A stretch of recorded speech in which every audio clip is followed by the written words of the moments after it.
Bismillahirrahmanirrahim. Alhamdulillah wassalatu wassalamu ala Rasulillah wa ala alihi wa sahbihi wa man walah, amma ba'd. Kita lanjutkan bacaan kita terhadap Syarah Nadmul Waraqat yang syarah oleh Syekh Muhammad bin Shalih Al-Utsaimin rahmatullahi alaih. Sekarang kita berada pada halaman 185. Kata beliau di sini, misalun akhar, contoh yang lain.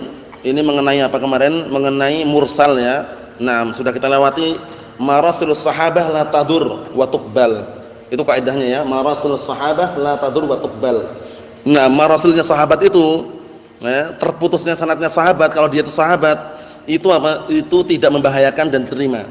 Karena kemungkinan besar tetap mendengar dari Rasulullah atau Rasulullah mengabarkan kepada sahabat tersebut. Paham ya?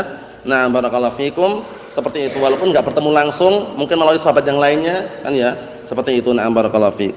Kita lihat, misalun akhar, contoh yang lain. Lau rawa Ibnu Abbasin qissatan, kalau seandainya Abdullah bin Abbas meriwayatkan sebuah kisah waqa'at qabla wiladatih. Kisah itu terjadi sebelum dia lahir. Jadi Ibnu Abbas sahabat bukan?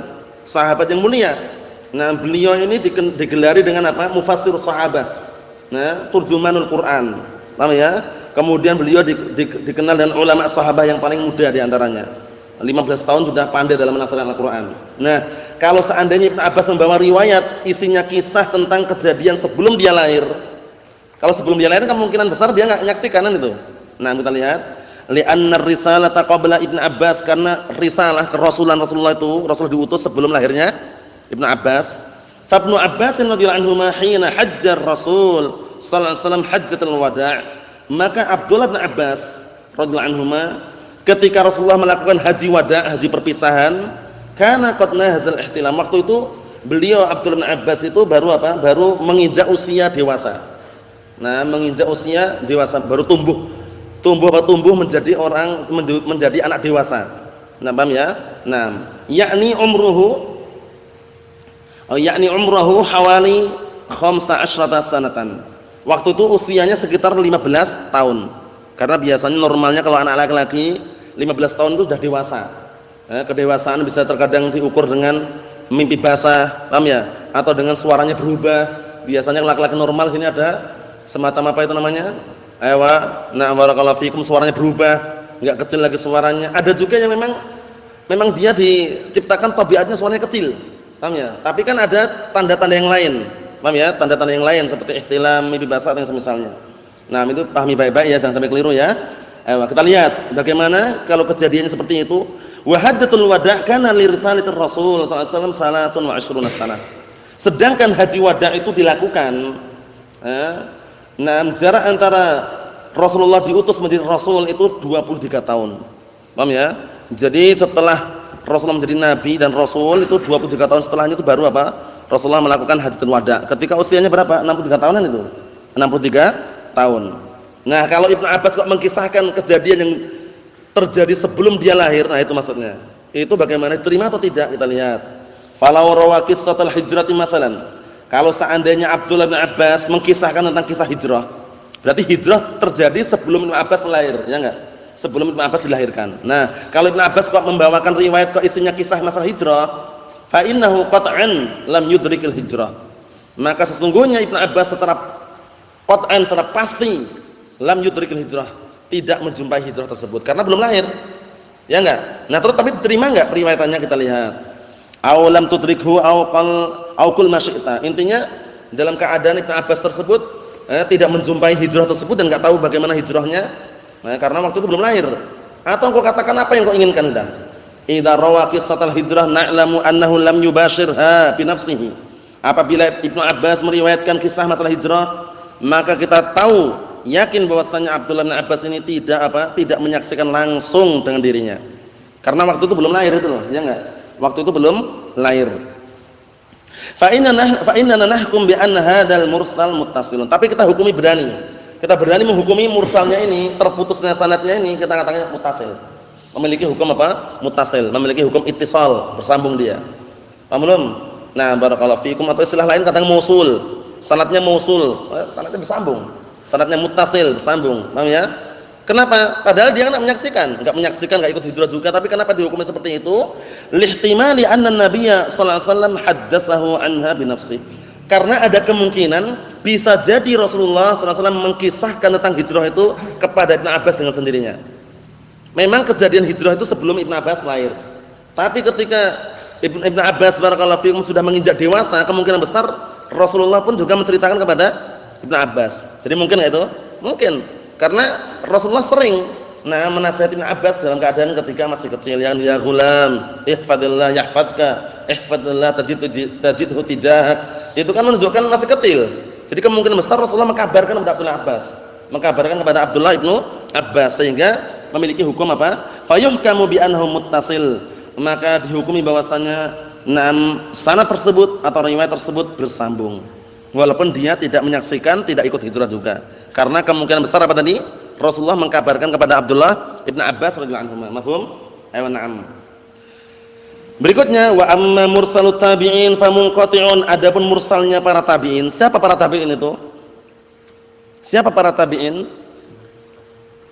Orang-orang yang atau generasi setelah sahabat, orang-orang yang beriman, bertemu para sahabat, meninggal di atas keimanan. Itu adalah apa? Tabi'in. Kalau atba'ut tabi'in setelah tabi'in. Nah, tiga ini sahabat, tabi'in, nama atba'ut tabi'in dikenal dengan apa? Tiga generasi ini dikenal dengan generasi apa? Antum? Ayo na'am. Al-qurun al-mufaddalah. Jangan sampai lupa. Al-qurun al-mufaddalah. Generasi-generasi yang diberikan apa? Keutamaan, tiga generasi. Khairun nasi qarni, tsummal ladzina yalunahum, tsummal ladzina yalunahum. Al-qurun al-mufaddalah. Tiga generasi yang diberikan keutamaan. Generasi sahabat, tabi'in, wa atba'ut tabi'in. Mafhum insyaallah ya? Na'am barakallahu fiikum. Sekarang kita lihat. Adapun mursalnya tabi'in fa munqati'un, maka tetap dihukumi munqati', terputus. Kenapa? Lihtimali anna tabi'iyya rawa an tabi'in. Karena ada kemungkinan tabi'in itu juga ngambil hadisnya dari tabi'in juga. Jadi kan enggak sambung.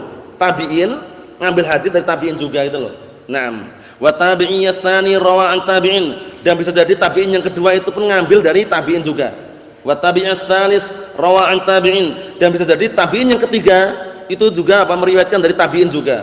Wa tabi'ir rabi' rawa an sahabah. Yang keempat baru meriwayatkan dari sahabat. Namanya ada ihtimal panjang sekali itu ya. Tabi'in ngambil dari tabi'in, ngambil dari tabi'in, ngambil dari tabi'in, baru nanti ngambil dari sahabat.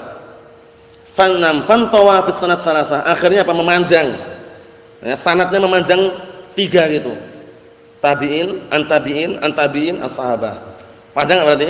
Panjang sekali jaraknya. La nadri anhum, kita enggak tahu dari mana barakallahu fiikum tentang mereka. Kita enggak tahu tentang mereka. Walihada qalu, oleh karena ini mereka mengatakan inna mursalat tabi'i ya'tabiru munqati'an. Ya'tabiru atau yu'tabaru? Yu'tabaru ya. Itu keliru harokatnya kalau salah ya. Nah, yu'tabaru. Inna mursalat tabi'i yu'tabaru munqati'an. Sesungguhnya mursalnya para tabi'in atau mursalnya tabi'in dianggap munqati', dianggap terputus. Paham ya? Seperti itu. Li'annana la na'lam man haddatsahu bidzalik, karena kita enggak tahu. Enggak tahu siapa yang menceritakan atau meriwayatkan hadis tersebut. Lakin law alimna, akan tapi kalau seandainya kita tahu annal ladzi haddatsahu sahabiyyun, bahwasanya yang menceritakan, yang mengkisahkan adalah sahabi, bihaitsu na'lamu, yaitu dengan cara kita mengetahui anna hadat tabi'in la yarwi illa an sahabah. Dengan catatan bahwasanya tabi'in ini tidak pernah meriwayatkan hadis kecuali dari sahabat. Kalau itu baru kita hukumin. Paham ya? Bisa jadi kemungkinan bisa mutasil itu ya. Karena kita tahu bahwasanya tabi'in ini tidak meriwayatkan kecuali dari sahabat. Fa innahu yakun muttasilan, maka yang seperti itu adalah muttasil. Tapi kalau asar memang enggak syaratnya harus marfu' ya. Seperti asar Muhammad bin Sirin, qala al-Imam Muhammad bin Sirin rahimahullah, inna hadzal ilma dinun fanzuru amman ta'khuduna dinakum, akhrajahu Muslim fi muqaddimah sahih Muslim misalkan. Nah, itu asar namanya. Paham ya? Nah, itu bisa dikatakan syaratnya muttasil sama Rasulullah enggak?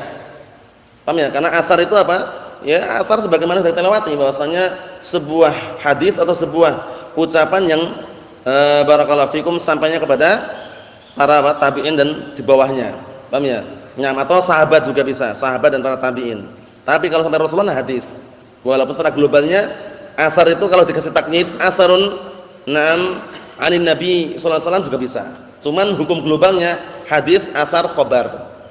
Kalau khobar umum, khobar dari Rasulullah namanya hadis, khobar dari sahabat dan juga tabi'in namanya apa? Asar. Paham ya? Seperti itu. Sudah kita lewati semuanya. Na'am barakallahu fikum hafizakumullah. Yang terakhir, qala al-mu'allif rahimahullah, al-Imam al-Amri rahimahullah, wa li hadza qala al-mu'allif rahimahullah, oleh karena ini al-mu'allif rahimahullah berkata, kada Sa'id bin al-Musayyib kada Sa'id bin al-Musayyib bala fil ihtijadi ma rawahu mursala. Ini ada yang menyebutkan Sa'id bin Musayyib, ada juga Sa'id bin Musayyab. Yang rajih yang mana? Nah, barakallahu fikum, yang mana yang rajih? Sa'id bin Musayyib atau Sa'id bin Musayyab? Antum? Nah, barakallahu fikum. Sementara pakai yang sini dulu aja ya, pakai yang sini dulu. Nah, barakallahu fikum, Sa'id bin Musayyib ini seorang tabi'in. Seperti hal tersebut adalah Sa'id bin Musayyib, nah maka terimalah untuk dijadikan hujjah apa yang dia riwayatkan dalam keadaan mursal. Nah, barakallahu fikum, karena sebagian mereka mengatakan marasilus sahabah la tadur tuqbalu. Kemudian tabi'in bagaimana? Nah, untuk masalah tabi'in khusus marasilnya siapa? Sa'id bin Musayyab, Sa'id bin Musayyib ini diterima. Paham ya? Karena dia kemungkinan besarnya dia tidak meriwayatkan kecuali dari sahabat. Tidak mengambil kecuali dari sahabat. Jadi kemungkinan itulah, ihtimal itulah yang jadikan kekuatan untuk jadikan hukumnya mutasil nanti. Apa maksudnya ya? Kita lihat. Wa dzalika li anna ahaditsahu al-mursalah tutubbi'at. Yang demikian itu kenapa kok dijadikan hujjah bisa? Dikarenakan hadis-hadisnya yang mursalah, yang tidak bersambung sanadnya sampai kepada Rasulullah, tutubbi'at. Ada barakallahu fikum, diteliti dan diikuti, adanya istilahnya mutaba'ah. Fa idza hiya an Abi Hurairah, maksudnya itu hadis-hadis yang mursal yang dibawa oleh Sa'id bin Musayyib itu dicek dulu, diteliti lagi. Fa idza hiya an Abi Hurairah radhiyallahu anhu, kalau seandainya itu sumbernya dari Abu Hurairah, Abdurrahman bin Sakhr ad-Dawsi radhiyallahu anhu, fa hiya muttasilatun, maka hadisnya muttasil. Paham ya? Naam. Wa alaihi fa ahaditsu Sa'id al-mursalah hujjah. Maka berdasarkan penjelasan tersebut, hadis-hadisnya Sa'id ibn Musayyib yang mursal tersebut hujjah, tapi dicek dulu dari siapa hadisnya itu. Kalau ternyata dari sahabat, dari Abu Hurairah, maka dia dikatakan muttasil, karena barakallahu fikum, kemungkinan besar dia tidaklah meriwayatkan kecuali dari sahabat. Mafhum? Ayo na'am. Subhanakallahumma wa bihamdika asyhadu an la ilaha illa anta astaghfiruka wa atubu ilaik. Alhamdulillahirabbil alamin.